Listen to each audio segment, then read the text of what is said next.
வணக்கம். இன்னைக்கு நாம் தும்பை பூ துவையல் செய்ய போகிறோம். இதுதான் தும்பை பூவு. இது நிறைய மருத்துவ குணம் இருக்குது. இது வந்து தலைவலி, சளி, சைனஸ்ஸு இந்த மாதிரி பிரச்சனைகள்லாம் இருந்தால் இந்த தும்பை பூ துவையல் செஞ்சு சாப்பிட்டா ரொம்ப நல்லது. இதை கஷாயம் கூட வச்சு குடிக்கலாம். இது மழை காலத்தில் நிறைய விளைஞ்சிருக்கு. இது எங்கள் வீட்டு மாடி தோட்டத்தில் நிறைய விளைஞ்சதுனால இன்றைக்கி தும்பை பூ துவையல் செய்ய பார்க்க போகிறோம். இந்த பாருங்கள், ஒரு அழகாக இருக்குது, ஃப்ரெஷ்ஷாக இருக்குது இல்லைங்களா? துவையல் செய்கிறதுக்கு தேவையான பொருட்கள்: தும்பை பூவு.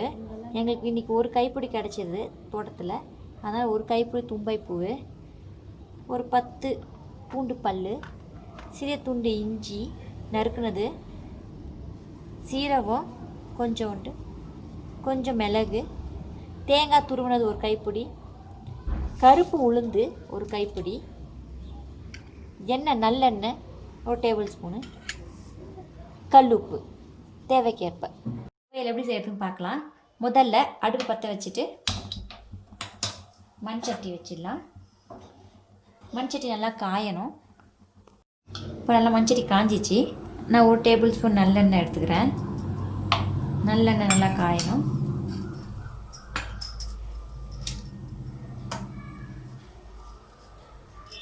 காஞ்சதும் நீங்கள் மண் சட்டியில் பண்ணுறதுனால கொஞ்சம் சிம்மில் வச்சுக்கிறது நல்லது. ஏன்னா சட்டியே சூடாக இருக்கும், இப்போ எல்லாம் தீஞ்சிரும். அதனால் நம்ம சிம்மில் வச்சே பண்ணலாம். இதுக்கு தேவையான பொருட்கள்லாம்: மிளகு,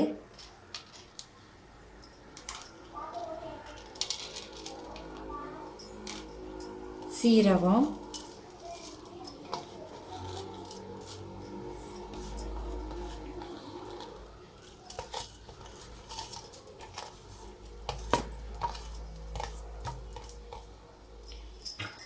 போட்டு நல்லா வறுத்துங்க.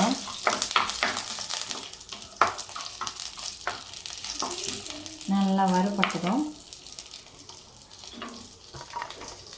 பூண்டு, இஞ்சி,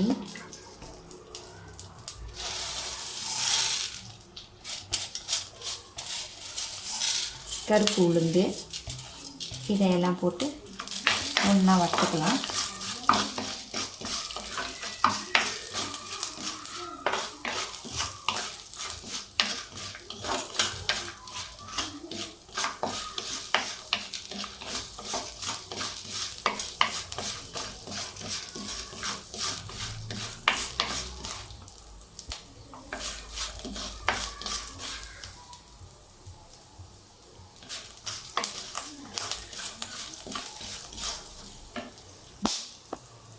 இப்போ இது நல்லா வதங்கிச்சு. இப்போ தும்பைப்பூ போட்டுடலாம். தும்பைப்பூ வந்து கொஞ்சம் லேசாக வறுத்தா போதும். இந்த மண் சட்டியாக இருக்கிறதுனால நம்ம ஸ்டவ் ஆஃப் பண்ணல, சூட்லேயே போதும். சூட்லேயே அது வதங்கிடும். அதுக்கப்புறம் தேங்காய் துருவல் போட்டு வதக்கினா அது சூட்லேயே எல்லாம் வதங்கிடும். தேவையான உப்பு கொஞ்சோண்டு, நான் வந்து இது ஒன்று தான் போடுறேன்.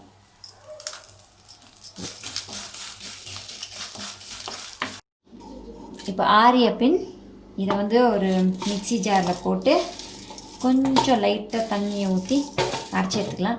இது ஆக்சுவலி அம்மியில் போட்டு அரைச்சா ரொம்ப நல்லா டேஸ்ட்டாக இருக்கும். நம்மக்கிட்ட அம்மி இல்லை, அதான் நாங்கள் மிக்சியில் போட்டு அரைச்சி எடுக்க போகிறோம்.